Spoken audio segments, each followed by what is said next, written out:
ॐ नमः सिद्धेभ्यः जं यस्य जन्मिदेशे येन विहाणेन जन्मिकालं मे नादं जिनेन्द्रनियदम् जन्मं वा अहवमरणं वा तमतस्तं निदेशे तेन विहाणेन जन्मिकालं मे कोसकदिवारेदुम् इन्दो वातः जिनेन्दो वा।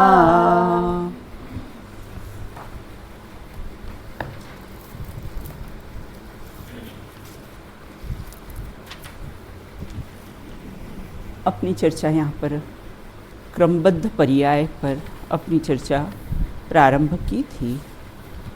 पूर्व में हमने कहा था कि भवितव्यता के आधार से कर्तृत्व का निषेध किस प्रकार से होता है उसकी हमने चर्चा प्रारंभ की थी।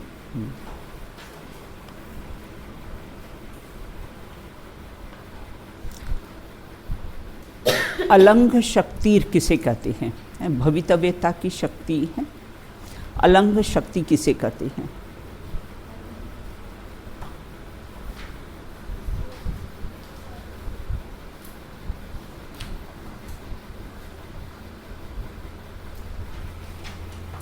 हाँ चलो बताइए, अदिति बताओ। दीदी, जो कार्य होने योग्य है ऐसे होनहार की शक्ति का अलंघ्य न होना। अलंघ्य मतलब उसको मतलब जो टलेगी नहीं। हाँ। जिसमें इंद्र और जिनेंद्र भी टालने में समर्थ नहीं है। हाँ। उसे अलंघ्य शक्ति कहते हैं। बहुत बढ़िया। और हेतुद्वय, कार्य की उत्पत्ति हेतुद्वय से ही होती। तो हेतुद्वय क्या है? हेतुद्वय क्या है? चलो स्वस्तिका बताइए, हेतुद्वय क्या है? प्रत्येक कार्य अपनी उपादान रूप शक्ति से तत्व समय की युक्ता अनुसार स्वयं उत्पन्न होता है, तथापि उस समय अनाकूल वहाँ में पदार्थ अनाकूल है कि अनुकूल है? आ की मात्रा उसमें लगी हुई है क्या? अनुकूल भाव में पदार्थ अवश्य उपस्थित होते हैं, जिसे निमित्त कहा जाता है। कृष्ण, तुम अपने आप इससे हेतुद्वय से क्या समझे? बस मुझे तो अपनी भाषा में बताइए। आप हेतुद्वय से आप क्या समझे? बस वो बुक का लैंग्वेज तो रहने दो। हेतु और द्वय है ना। हेतु मतलब जो कार्य होना है। हेतुद्वय मतलब कैसा? हेतु मतलब कारण, द्वय मतलब दो। बोले दो कारण, कोई भी कार्य के दो कारण होते हैं। कौन कौन से? निमित्त कारण और उपादान कारण। दो कारण कैसे होते हैं? अब कार्यलिंग,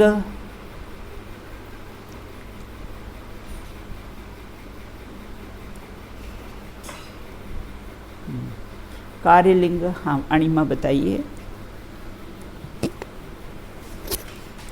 कार्यलिंग का मतलब यहाँ पे चिन्ह से लिया गया है। हाँ। कि हम किसी चीज़ को पहचानते हैं तो चिन्ह से पहचानते हैं। जैसे जब जन्म होता है तो जन्म के समान यह लड़का है या लड़की है, हम उसके लिंग से, उसके चिन्ह से उसको पहचानते हैं। उसको हाँ, कोई भी कार्य को उसके लिंग चिन्ह से पहचाना जाता है, उसको किसे कार्यलिंग कहते हैं।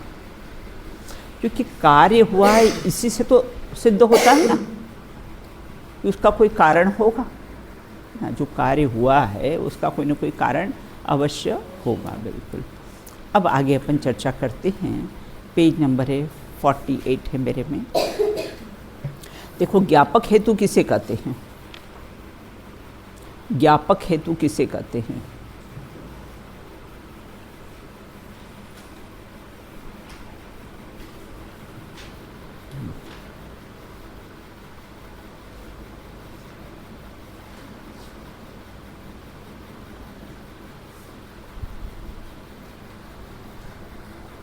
हाँ बताओ राजी, बताइए। ज्ञापक हेतु, ज्ञापक का अर्थ क्या होता है? हाँ चलो बताओ।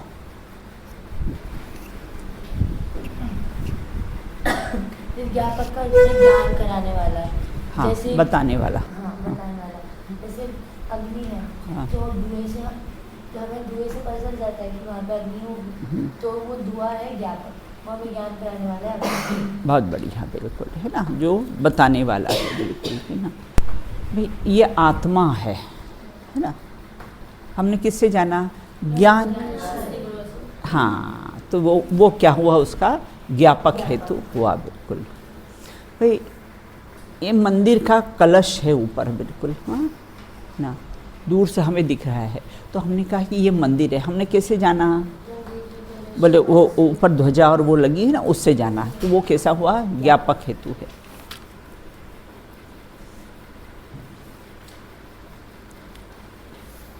चलिए पढ़ते हैं ये, बिल्कुल।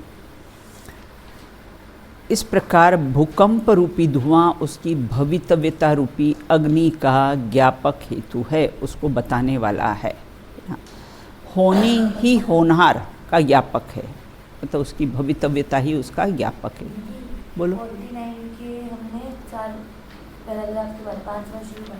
अच्छा 49 के बाद, हाँ 49 में कौन सा था? पदार्थ का परिणाम से शुरू कर। तो बहुत पहले 5वां पैराग्राफ। कौन पेज नंबर? 49।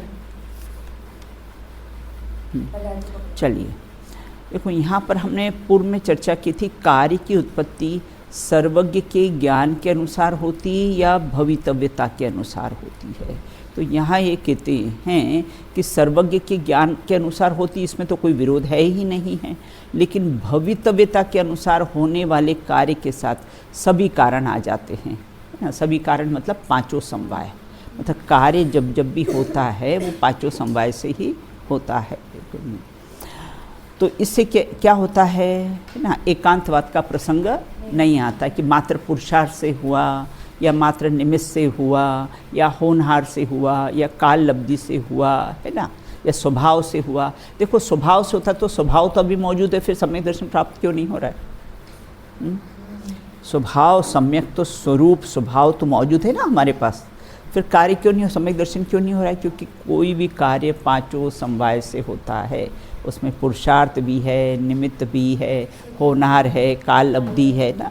इसलिए पदार्थ का परिणमन सर्वज्ञ के ज्ञान के अधीन नहीं है। वो तो जैसा परिणमन होता है वैसा सर्वज्ञ ने जाना है, जैसा होता है ना वैसा सर्वज्ञ ने जाता है। तो पदार्थ का परिणमन सर्वज्ञ के ज्ञान के अधीन नहीं है, अपितु जैसा परिणमन होना है वैसा ज्ञान योग्यता के अनुसार होता है, है ना। वो द्वारिका जलने वाली थी तो कैसा है, वो द्वारिका जलने वाली थी इसलिए, है ना, तो इसलिए उसका कैसा है, पदार्थ का परिणाम सर्वज्ञ, कि मतलब सर्वज्ञ ने बता दिया इसलिए द्वारिका जली क्या? सर्वज्ञ ने घोषणा करी थी, दिव्य ध्वनि में आया था, तो उसके कारण द्वारिका जली क्या? नहीं, वो द्वारिका जलने वाली थी इसीलिए कैसा है, सर्वज्ञ के ज्ञान में आया है। बिल्कुल। तो पदार्थ का परिणमन सर्वज्ञ के ज्ञान के अधीन नहीं है, अपितु जैसा परिणमन होना है वैसा ज्ञान योग्यता के अनुसार कैसा है, स्वयं होता है। इसीलिए ज्ञान ज्ञेयाकार अर्थात ज्ञेय के अनुसार है, ज्ञेय कैसा है, ज्ञानाकार नहीं है। क्या कहा? ज्ञान कैसा है, ज्ञेयाकार है। ज्ञान कैसा है, सामने ये मुझे मोबाइल दिख रहा है ना, तो इसका आकार प्रकार है ना, ये ज्ञेय है और मैं ज्ञान हूँ, बिल्कुल है ना। तो कैसा है, जो ज्ञान होता है ना वो ज्ञेय के आकार का हो जाता है। ज्ञान कोई वस्तु को जानता है वह ज्ञेय के आकार का हो जाता है। जैसे है ना, दूध को हमने ग्लास में डाला तो वो ग्लास के आकार का हो गया, एक कटोरी में डाला तो कैसा है, वो दूध कैसा है, कटोरी के आकार का हो जाता है। उसी प्रकार से ज्ञान कैसा है, ज्ञेय को जाना ना तो उस ज्ञेय के आकार रूप से कैसा है, हो जाता है। तो वास्तव में वो ज्ञेय नहीं, वो ज्ञान ही है। है ना। ज्ञेयाकार, ज्ञान में भी ज्ञान कलाकार है, तो इसलिए ज्ञान ज्ञेयाकार अपितु ज्ञेय के अनुसार नहीं होता है, ज्ञेय ज्ञानाकार नहीं होता है। अर्थात ज्ञान के अधीन नहीं, दोनों की स्वतंत्रता है। ज्ञेय की भी स्वतंत्रता, ज्ञेय मतलब जो जनाने वाला पदार्थ ना, और ज्ञान मतलब जानने वाला। तो ज्ञेय कैसा है, ज्ञान के अनुसार नहीं होता, और ज्ञान कैसा है, ज्ञेय के अनुसार। दोनों की अपनी स्वतंत्र योग्यता है, बिल्कुल, है ना। यहाँ ज्ञान ने ज्ञेय को जाना, है ना, तो वो कैसा है, ज्ञेयाकार हो गया, बिल्कुल, है ना। तो इस प्रकार से ज्ञान ज्ञेयाकार अर्थात ज्ञेय के अनुसार है, और ज्ञेय ज्ञानाकार नहीं है, अर्थात ज्ञान के अधीन नहीं है। कषायों के अनुसार कार्य होना असंभव क्यों है? हमारी कषायों के अनुसार कार्य का होना असंभव क्यों है? पंडित टोडरमल जी ने कषायों के अनुसार कार्य नहीं होता है। हमारी कषाय के अनुसार कार्य अपितु भवितव्यता, होनहार के अनुसार कैसा है, कार्य होता है। वो कार्य के होने की, कई बार कैसा होता है, कोई हमको कुछ नहीं कहे तो हमको मन ही मन कैसा है, क्रोध आ जाता है। और कई बार कैसा है, कोई बहुत भी कहे तो हम स्माइल देके आगे बढ़ जाते हैं, है ना।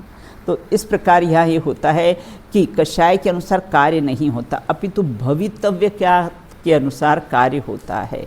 ऐसा कहकर कषाय को दुख का कारण कहकर उसे छोड़ने की प्रेरणा दी है, बिल्कुल, है ना। कि कषाय को दुख का कारण कहकर, कि कषाय के अनुसार कैसा होता है, कार्य होता नहीं है। यदि कषाय के अनुसार कार्य की उत्पत्ति होना माना जाए तो, है ना, तो क्या कहते हैं, वस्तु का, देखो नीचे लिखा है, माना जाए तो वस्तु का परिणमन कषाय के अधीन हो जाएगा।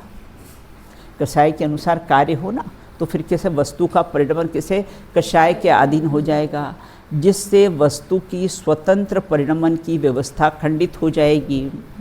वस्तु का परिणमन कषाय के अधीन हो जाएगा, बिल्कुल, है ना। जैसी कषाय हुई और कैसा है, कार्य कैसा है, बाह्य में हो जाएगा, जिससे वस्तु की स्वतंत्रता का परिणमन कैसा है, क्योंकि उसकी फिर स्वतंत्रता रही कहाँ, हमारी इच्छा के अनुसार कार्य हुआ, हमारी कषाय के अनुसार कैसा है कार्य, और हमारी कषाय के अनुसार होता है।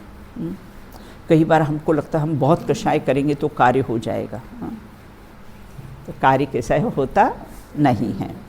किसी एक कार्य के संबंध में हर व्यक्ति की इच्छा अलग अलग होती है। किसान चाहता है कि बरसात हो, और कुम्हार चाहता है कि बरसात नहीं हो। फिर अपने अनुसार होता है क्या, है ना, और वर्षा न हो। कोई व्यक्ति, है ना, व्यक्ति अपने शत्रु को हानि पहुंचाना चाहता है, उस कथित शत्रु का मित्र उसे लाभ पहुंचाना चाहता है। अब एक ही है, एक वकील उसे बचाना चाहता है अपराधी को, और एक वकील के साथ उसको सजा देना चाहता है, बिल्कुल। तो इस प्रकार से कथित शत्रु का मित्र उसे लाभ पहुंचाना चाहता है। इस प्रकार पर, है ना, पाकिस्तान चाहता है कश्मीर हमारा हो, हिंदुस्तान चाहता है कश्मीर हमारा हो। सुखमाल मुनि की माता चाहती थी कि मुनि नहीं बने, और सुखमाल मुनि चाहते थे कि मुनि बनना चाहते थे। तो कहाँ अपनी इच्छा के अनुसार कैसा है, परिणमन होता है। इस प्रकार परस्पर विरुद्ध इच्छाओं के होने से वस्तु का परिणमन का कोई का नियम होगा। अतः कषाय के अनुसार कार्य की उत्पत्ति होना कैसी है, असंभव है ना। कहाँ हमारी कषाय के अनुसार कार्य होता है। कई बार हम मायाचारी छल कपट के कार्य करते हैं, है ना, कि हम ऐसे मायाचारी छल कपट कर लेंगे और ये कार्य की सिद्धि हो जाएगी, लेकिन नहीं होती है। मायाचारी और कार्य के अनुसार कार्य की सिद्धि नहीं होती है। तीर्थंकर महावीर की दिव्य ध्वनि 66 दिन तक क्यों नहीं खिरी? नहीं खिरनी थी, बिल्कुल, क्यों नहीं। तो फिर अपने सौधर में इतना बड़ा व्यवस्थापक, है ना, उसने ला के गंधर को 66 दिन के बाद ही क्यों खड़ा किया, है ना। पहले दिन ही ला के खड़ा कर देता ना, हाँ? तो नहीं होना था, तो नहीं हो, वो कार्य कैसा नहीं होना था, तो नहीं होना था। तीर्थंकर भगवान महावीर की दिव्य ध्वनि उसे केवल ज्ञान होने के बाद 66 दिन तक नहीं खिरी। यह घटना सबको ही विदित है, बिल्कुल, है ना। अब कल कितनी भावना भाई थी कि अच्छे क्रिकेट खेलोगे, ये करोगे, लेकिन मैंने उसी समय क्रमबद्ध का विचार किया। तुमने किया था? हाँ बिल्कुल, ठीक है, वो नहीं योग्यता थी, क्या कर सकते हो, बिल्कुल, है ना। बारिश हो गई, बताओ, सब प्लान भी किया, सब ये भी किया, भावना भी, अपनी इच्छा भी थी कि सब लोग खेले, लेकिन कैसा है वो कार्य नहीं हुआ, तो नहीं होना था तो नहीं होना था, बस बिल्कुल। कितनी शांति हो जाए, अभी बारिश आनी थी, ये आना था, वो आना था, कितनी आकुल व्याकुल हो जाते, है ना। और क्रमबद्ध से कितनी तुरंत शांति हो गई, नहीं होना था, क्या कर सकते हो, बिल्कुल। तो मैंने कहा ना, बेस्ट मेडिसिन है अनंत आकुलता का समाधान करने के लिए, बेस्ट मेडिसिन क्रमबद्ध पर्याय। तो इस प्रकार से कषाय पढ़, अब तुम लोग 12th में आ गए हो, हाँ, बच्चों जैसी हरकतें करते हो। तो इस संबंध में कषाय पाहुड़ और धौला में दिए गए प्रश्न उत्तर रोचक तो है ही, काल अवधि का महत्व बताते। 66 दिनों तक, देखो महत्वपूर्ण बात है, 66 दिनों तक दिव्य ध्वनि क्यों नहीं खिली? उत्तर मिला कि निमित्त की मुख्यता से उत्तर देना, बोले गणधर नहीं थे इसलिए नहीं खिली। फिर सौधर्म इंद्र ने गणधर को तत्काल उपस्थित क्यों नहीं किया? वो तो बहुत पावरफुल है। इस प्रश्न का उत्तर है कि काल अवधि की मुख्यता से देते हैं कि सौधर्म इंद्र शक्तिशाली व्यवस्थापक को भी कैसा है, असहाय कर दिया। काल अवधि ने कैसा है, असहाय कर दिया। किसी भी प्रकार की घटना के संबंध में यदि यह प्रश्न किया जाए कि यह कार्य अभी क्यों नहीं हुआ, तो काल अवधि का विचार करने पर ही समाधान होता है। उसका समय आया ही नहीं है ना, समय आया ही नहीं है। पुत्र गर्भ में आता है, बोले तत्काल जन्म क्यों नहीं हुआ? बोले उसका समय ही नहीं आया है उसका समय 9 महीने बाद आएगा, तो उसकी काल अवधि नहीं थी। तो सॉरी, तो इस प्रकार से काल अवधि का विचार से समाधान मिलता है, बिल्कुल। द्वितीय प्रश्न का काल की तरह देखो, सम्यक दर्शन सिंह की पर्याय में हुआ, उसके 10 भव बाद मोक्ष गए, ये काल अवधि थी। उतना पुरुषार्थ भी जागृत, काल अवधि नहीं होती ना तो बेटा अपना पुरुषार्थ भी जागृत नहीं होता, निमित्त भी नहीं मिलते, मतलब वो पांचों समवाय हो तभी कैसा है कार्य संपन्न होता है, बिल्कुल। तो इस प्रकार यहाँ कहते हैं द्वितीय प्रश्न भी काल की तरफ से होता है। सौधर्म इंद्र ने उसी समय गणधर को उपस्थित क्यों नहीं किया? इसका उत्तर भी काल से ही दिया जाता है, बिल्कुल, है ना। फसल हम आज बोते हैं ना, आती 4 महीने बाद है, क्योंकि उसकी काल अवधि कब पकती है? 4। आप साल भर मेहनत करते हो और आपका रिजल्ट कब आता है? साल भर बाद आता है आपका, बिल्कुल। हमारे दैनिक जीवन में भी अनेक प्रसंग बनते हैं। किसी समस्या का समाधान सूझने पर हम महसूस करते हैं कि यह बात हमारे ख्याल में पहले क्यों नहीं आई। यदि पहले ही ऐसा कर लेते तो इतना समय व्यर्थ न जाता।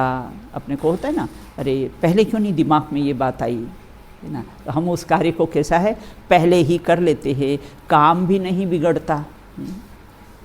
जब बहुत देर तक बस की प्रतीक्षा करने के बाद टैक्सी या ऑटो रिक्शा में जाने का निर्णय होता है, बोले पहले ही क्यों नहीं निर्णय ले लिया, इतना समय हमने बर्बाद क्यों किया, पहले ही टैक्सी क्यों नहीं कर ली, इत्यादि विकल्पों का समाधान किससे होता है? काल अवधि से ही।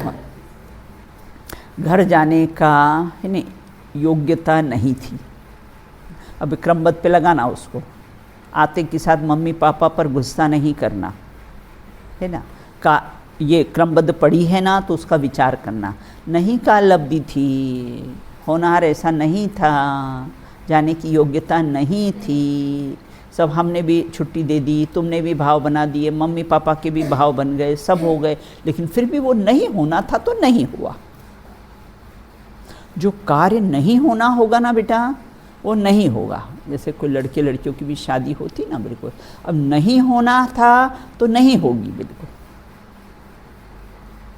वो राजुल का विवाह नेमिनाथ से नहीं होना था तो नहीं, सब बारात भी तुम ले आए और सब भी करा है, बिल्कुल नहीं होना था तो नहीं होगी। बिल्कुल कितनी शांति मिल जाती है हर कार्य के लिए।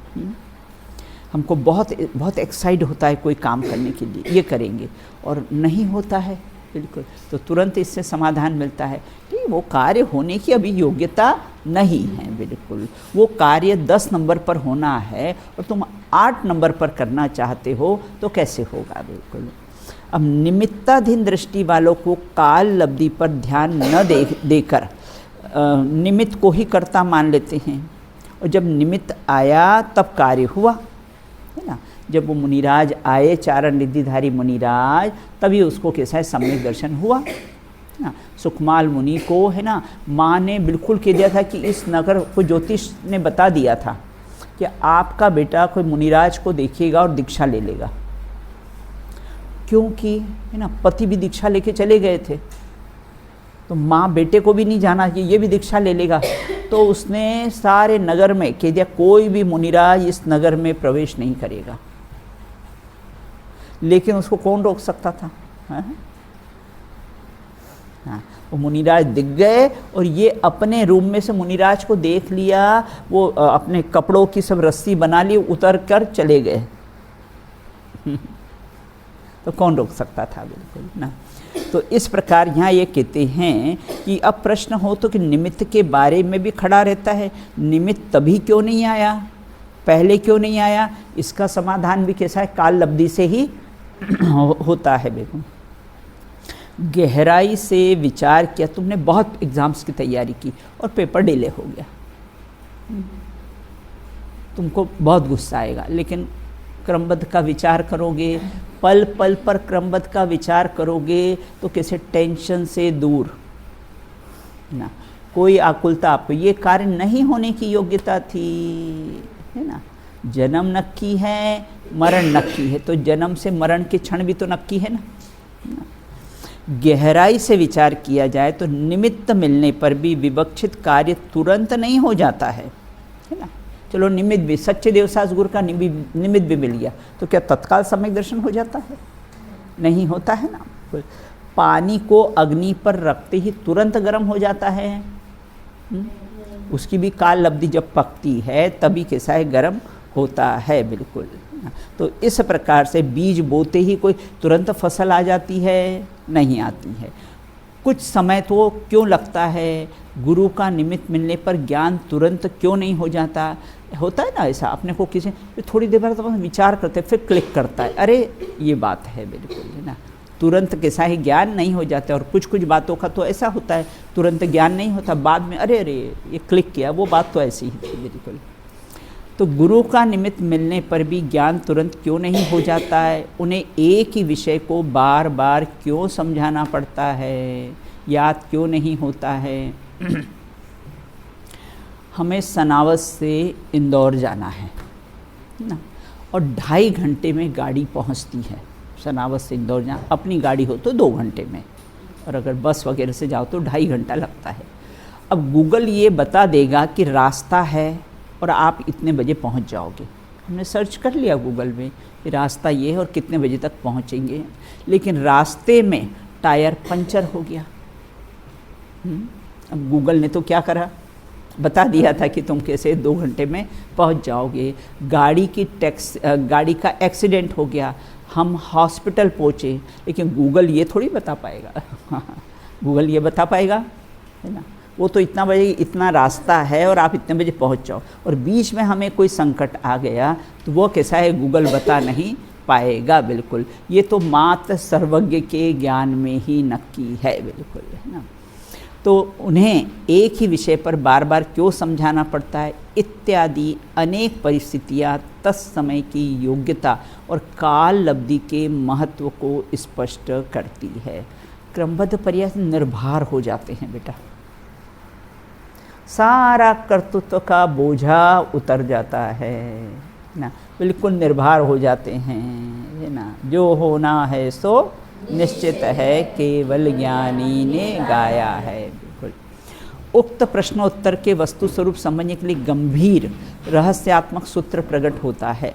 लोक में घटित होने वाली कोई भी घटना वह क्यों हो, ऐसा प्रश्न किया जाए, फिर उसका जो भी उत्तर हमारे ख्याल में आता है उसमें ऐसा क्यों हुआ, ऐसा प्रश्न पुनः किया जाए तो संभावित उत्तर में ऐसा क्यों हुआ, ये ऐसा क्यों हुआ, बारिश क्यों आ गई, बिन मौसम बरसात क्यों हो गई बस है ना, वो होने वाली थी, वो काल लब्धि में से नहीं, वो होने की योग्यता थी बिल्कुल।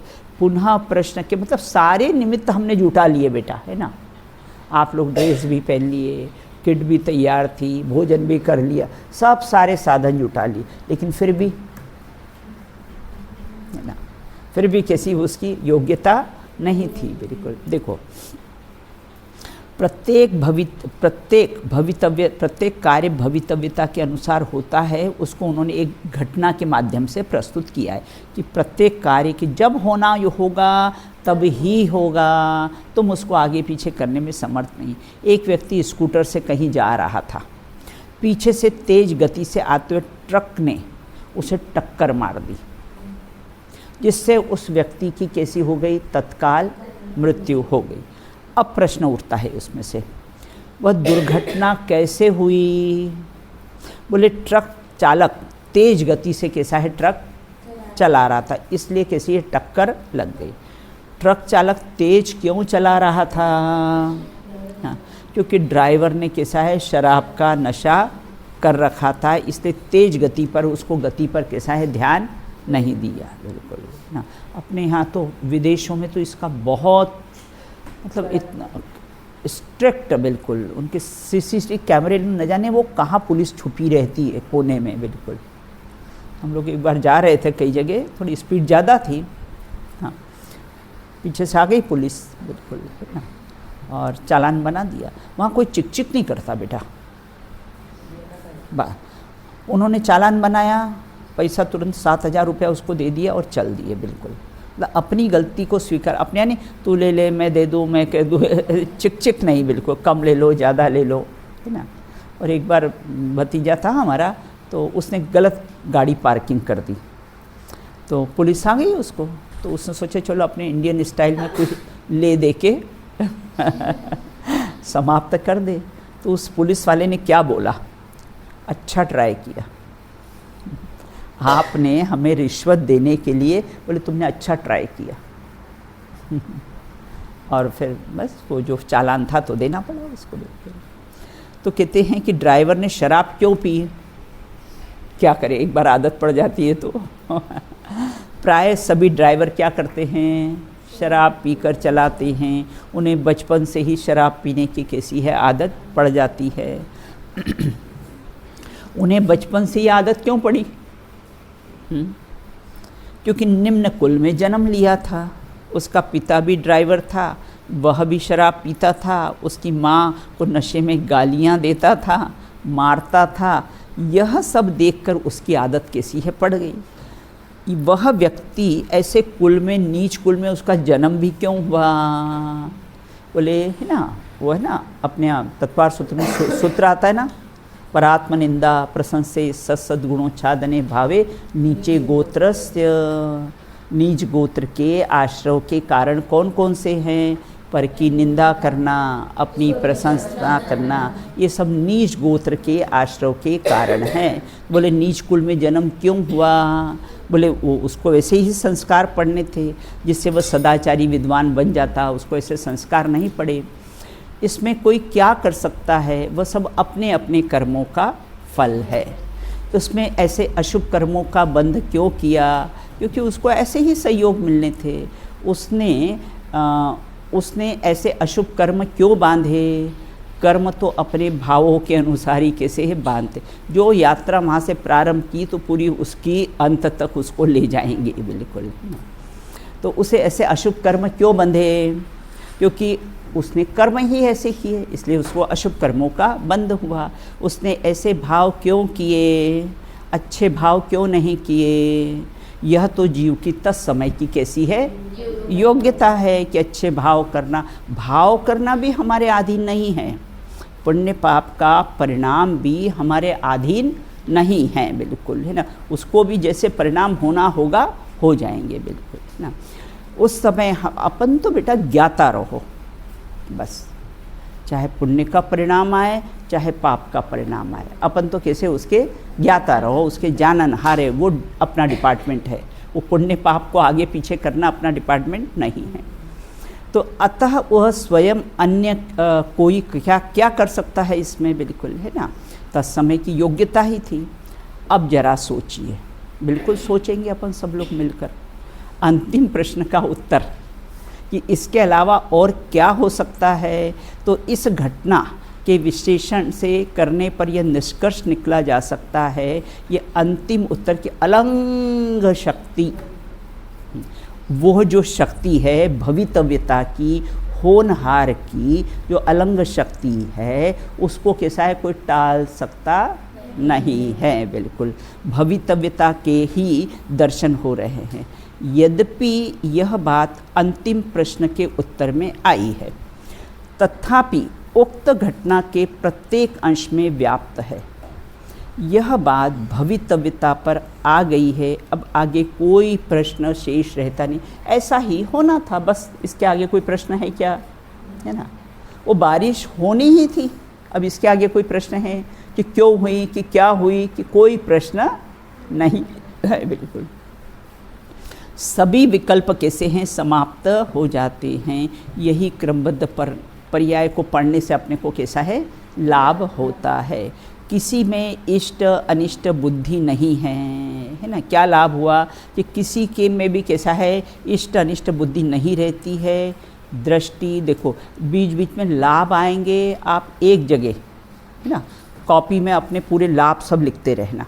ये क्रमबद्ध पर्याय को पढ़ने से हमें क्या क्या लाभ होता है।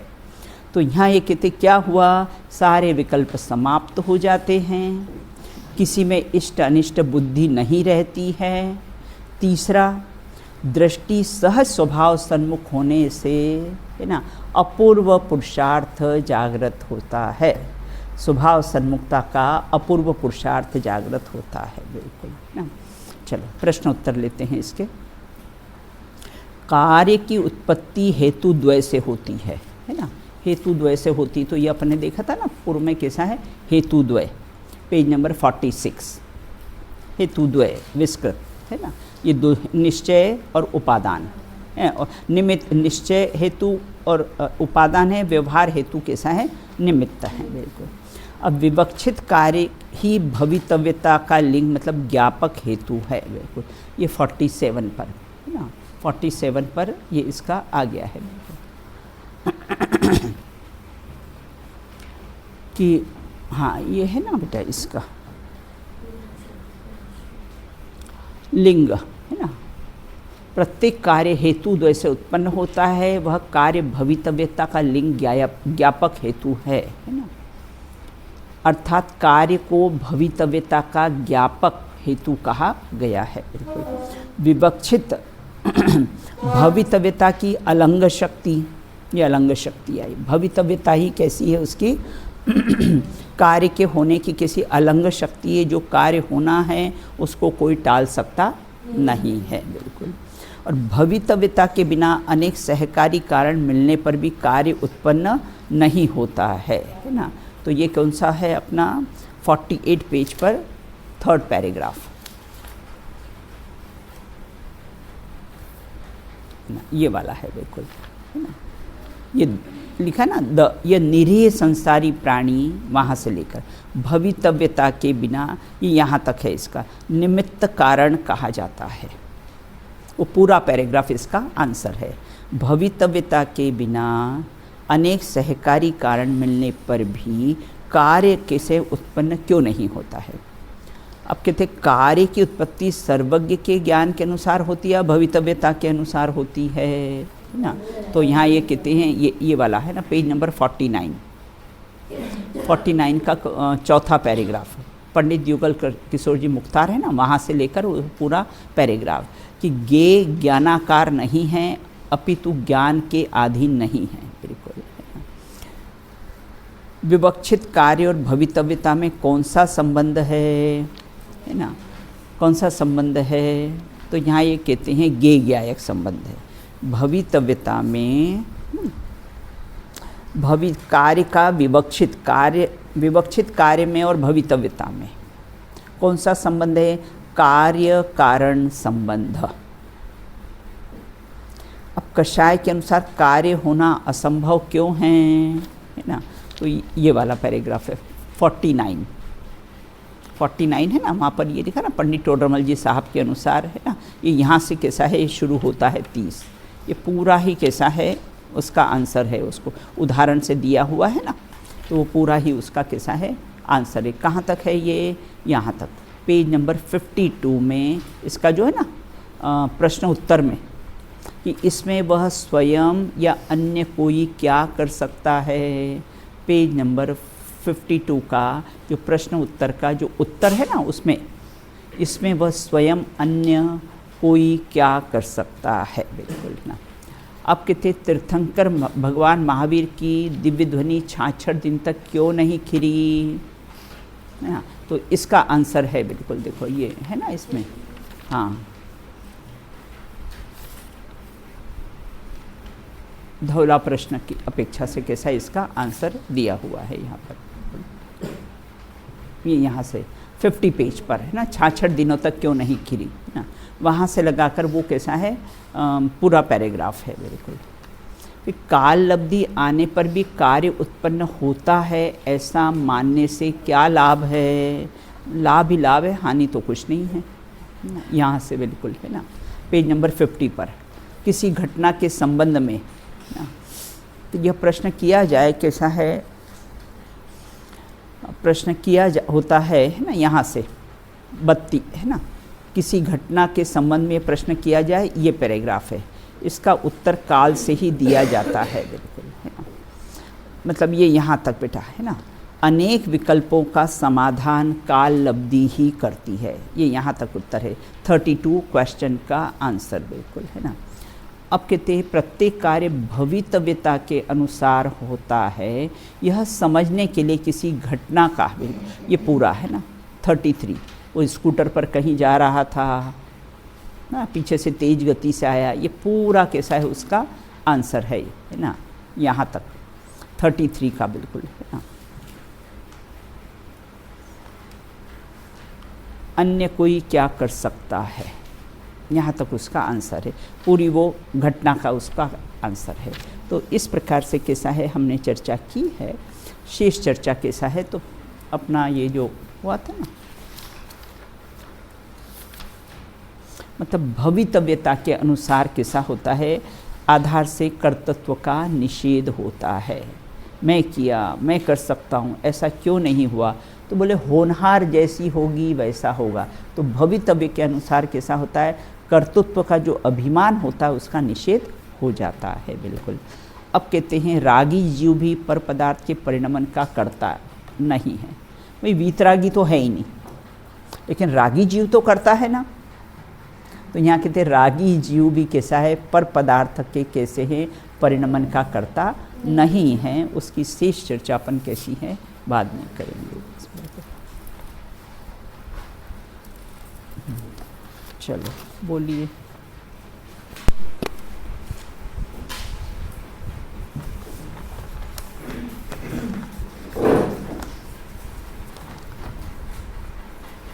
चलो बोलिए।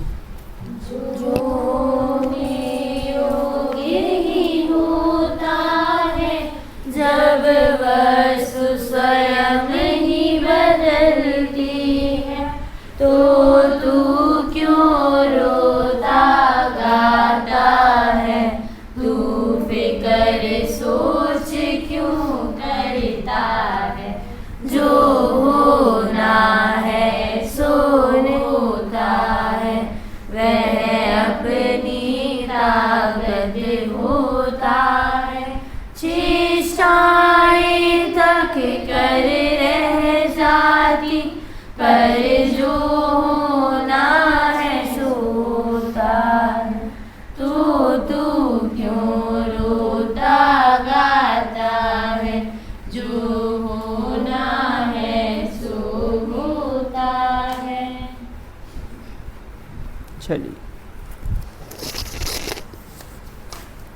बोलिए अनंतानंद सिद्ध ब्रह्मेशी भगवंतों की जय हो। नित्य बोनी द्वाश्रम में छिंदवाड़ी माता की जय हो।